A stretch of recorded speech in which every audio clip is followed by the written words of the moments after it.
কি ব্যাপার? আপনি দুপুরবেলা ছাদে কি করছেন? আপনি শখ করে কিছু গাছ লাগিয়েছি তো, তাই চিন্তা করলাম একটু যত্ন করি। আমি আবার ভীষণ প্রকৃতি প্রেমিক তো, গাছ লতা পাতা ফুল এগুলো খুব পছন্দ করি। তাই আগাছাগুলো একটু পরিষ্কার করে দিলে না গাছগুলো খুব সুন্দর করে বেড়ে উঠবে। ও আচ্ছা, তো এই দুপুরবেলা কেন? আপনি তো এই কাজটা বিকালবেলাও করতে পারতেন। আরে না না না, কি বলেন আপনি এগুলো? এই যে গাছ, গাছেরও তো প্রাণ আছে তাই না? গাছের জন্য না আমার মন খুব কাঁদে, তাই দেরি না করে সরাসরি চলে আসছে গাছের কাছে। ভাইজান তাড়াতাড়ি শেষ করেন, আপনার আগাছা পরিষ্কার শেষ হলে আমি আবার গাছে পানি দেবো। আর নাহলে কিন্তু আজকে দুপুরে দুইজনের খাওয়ান বন্ধ। বুঝছি তো আপনি আমার স্যুপ করতে কইতে আছেন, তার লেগে তো কইছি দুইজনে মিলে স্যুপ করা কাজটা শেষ করি। আর নাহলে কিন্তু খালাম্মার শাস্তি ডাবল হয়ে যাবে। তাহলে এই হলো আসল ঘটনা, আন্টি আপনাদের দুজনকে শাস্তি দিয়েছে? আরে না না না, আমাকে কেন শাস্তি দেবো? শাস্তি তো দিয়েছে মুবারককে। আমি আসলে করছিলাম কি, মুবারককে আমি হেল্প করছিলাম, তাই না রে মুবারক? হ্যাঁ হ্যাঁ ভাইজান, মিথ্যা কথা বললেন না, মিথ্যা কথা বললেন না। খালাম্মার চোখ কিন্তু সিসি ক্যামেরার মতো। এই কথা খালাম্মার কানে গেলে শাস্তি বাড়ায় দিব। যেটা সত্যি এটা কন। আমি না করে নিজের কাজ নিজে কর, যা। আমার কাজ তো আমি করতে আছি, আপনার কাজ শেষ করলেই তো আমি পানি দিতে পারি। এই আপনি ঝগড়া থামান, শাস্তি হিসেবে হোক আর নিজের ইচ্ছাই হোক, আপনারা আপনাদের কাজ করেন, আমি এখন গেলাম।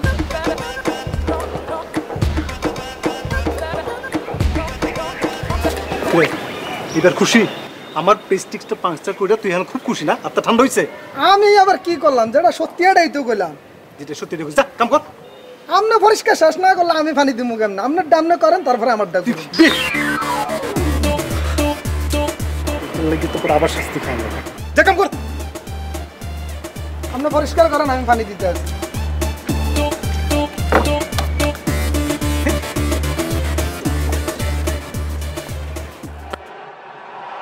This is brilliant.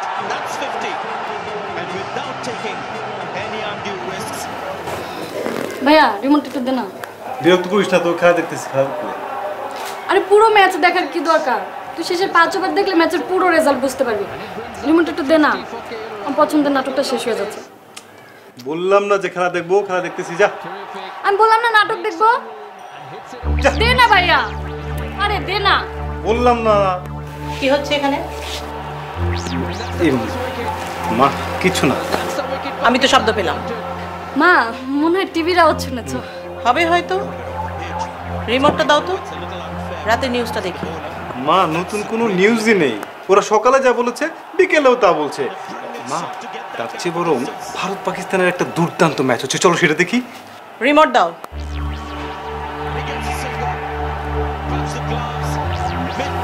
খেলার মধ্যে নিউজ না পেলেও নিউজের মধ্যে কিন্তু তুমি খেলার খবর পাবে।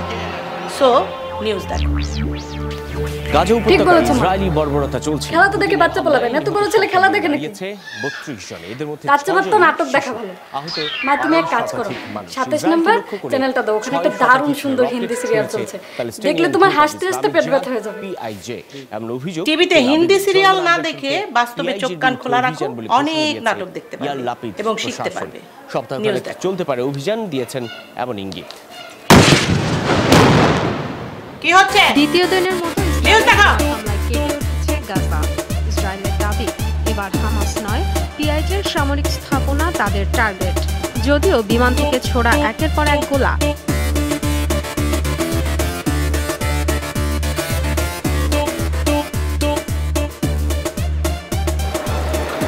রাখেন মামা।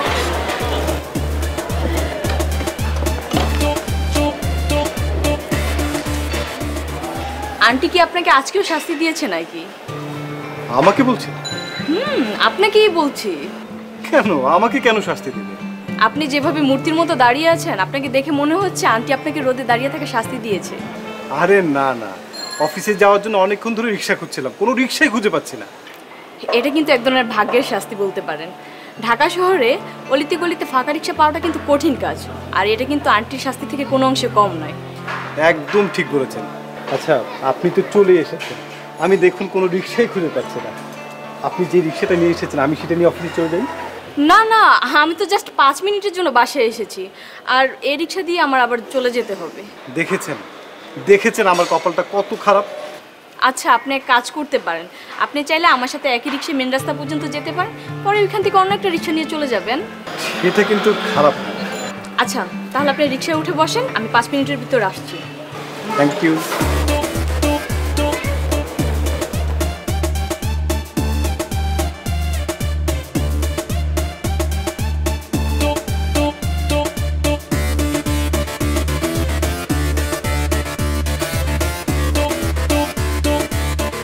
মাছ 450, পেঁয়াজ 2 কেজি 70, 2 কেজি 50, পটল 30, তেল 2 কেজি 400, লবণ 50, কাঁচামরিচ 30, ধনিয়া পাতা 20 আর 20 কিছু তো খাইলাম না মিলার তো কথা না, কি করলাম 20 টাকা। বিড়বিড় করে কি বলছিস তুই? খালাম্মা মিলতে আছে না। কি মিলছে না? হিসাব কত টাকা মিলছে না? 20 টাকা। নিশ্চয়ই টাকা চুরি করে বিড়ি সিগারেট খেয়েছিস। খালাম্মা আমার 14 গোষ্ঠীর মধ্যে কেউ জর্দা দিয়ে পানখানা, বিড়ি সিগারেট তো অনেক দূরের বিষয়। তাহলে টাকা কোথায় গেল? আমার এত কিছু জানার দরকার নেই, হিসাব মিলিয়ে দে, তা না হলে শাস্তি। খালাম্মা আরেকবার চেক করে দেখি, এরকম তো আর কথা না। বাজারে গিয়েছিস কিভাবে? 1 10 1 11। 11 কি? 2 পায়ে হাইটা। ফিরেছিস কিভাবে? রিক্সায়। ভাড়া পেয়েছিস কোথায়? খালাম্মা মিলে গেছে, হিসাব মিলে গেছে। হিসাব মিলেছে ঠিক আছে, তুই রিকশায় এসেছিস কেন? পায়ে হেঁটে আসবি। 20 টাকার হিসাব মিলাতে পারিসনি, এখন তোর শাস্তি হবে। খালাম্মা এটা আপনি কি কন? এতগুলা বাজার লয় আমি কেমনে হাইটা আমু কন? তুই কি জমিদার নাকি? হ্যাঁ, তাহলে এক কাজ করি, তোর বাজারে যাতায়াতের জন্য একটা এসি গাড়ি কিনে দিই আমি। খালাম্মা গাড়ি কিনে দিলে একটু সাদা গাড়ি কিনে দেন, আমার আবার সাদা গাড়ি খুব পছন্দ।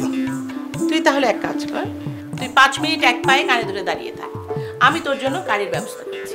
খালাম্মা আমার গাড়ি লাগবো না, আমি তো আপনার লগে ইয়ার কি করছি। এই, আমি কি তোর বিয়ান লাগি নাকি তুই আমার সঙ্গে ইয়ার কি করছিস? দাঁড়া দাঁড়া, 15 মিনিট দাঁড়িয়ে থাকবি কানে ধরে। আর 15 মিনিট না, যতক্ষণ আমি বাইরে থাকবো ততক্ষণ কানে ধরে দাঁড়িয়ে থাকবি। আমি এসে দেখবো তুই দাঁড়িয়ে আছিস। খালাম্মা এবারকার মতো মাফ করে দেন, আর ইয়ার কি করবো না তো।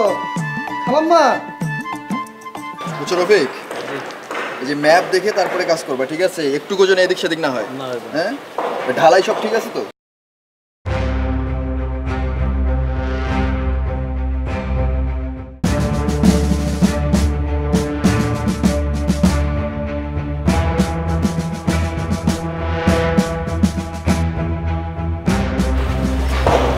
যা করা জমির উপর করবেন, আমার বাড়ির সামনে দিয়ে কোনো ট্রেন যাবে না। দেখুন ম্যাডাম, আমরা ম্যাপ অনুযায়ী কাজ করছি। ফাজলামো করছেন? আপনার ম্যাপ ঠিক আর আমার জমির দলিল ভুয়া? হ্যাঁ, আপনি বোঝাতে চাচ্ছেন যে আমার বাড়ির সামনে দিয়ে ড্রেন যাবে? জি ম্যাডাম, আপনি ঠিক ধরেছেন। তাহলে ওই সামনের বাড়ির দেয়াল ভেঙে ওখান দিয়ে ড্রেন লাইন করুন। দেখুন ম্যাডাম, ওনার জমি তো আমাদের সীমানার মধ্যে পড়েনি। থাপড়ায় একদম কানের পর্দা ফাটায় ফেলবো। ওনার বাড়ির সামনেও 3 ফিট খাস জমি, আমার বাড়ির সামনেও 3 ফিট খাস জমি। তার বাড়ির সামনে দিয়ে ড্রেনের লাইন যাবে না, আমার বাড়ির সামনে দিয়ে ড্রেনের লাইন যাবে। টাকা খাওয়ার ধান্দা না? দেখুন, ভালোভাবে কথা বলুন। এই, তোর সাথে আবার কিসের ভালোভাবে কথা বলবো? যা এখান থেকে, যা। এর পরিণতি কিন্তু ভালো হবে না। তোর কোন বাপ আছে তাকে ডেকে নিয়ে আয়। আর একটা কথা শুনে রাখ, আমার বাড়ির সামনে যদি কোনো কোদালের কোপ পড়ে তাহলে তোর বুকের উপরে আমি শাবল দিয়ে কোপাবো, মনে রাখিস। যা। আমিও দেখে নেব। দেখে নিস, এটা আমার বাড়ি, মৃত্যুর আগ পর্যন্ত এই বাড়িতেই আমি থাকবো। ওপেন চ্যালেঞ্জ, যা।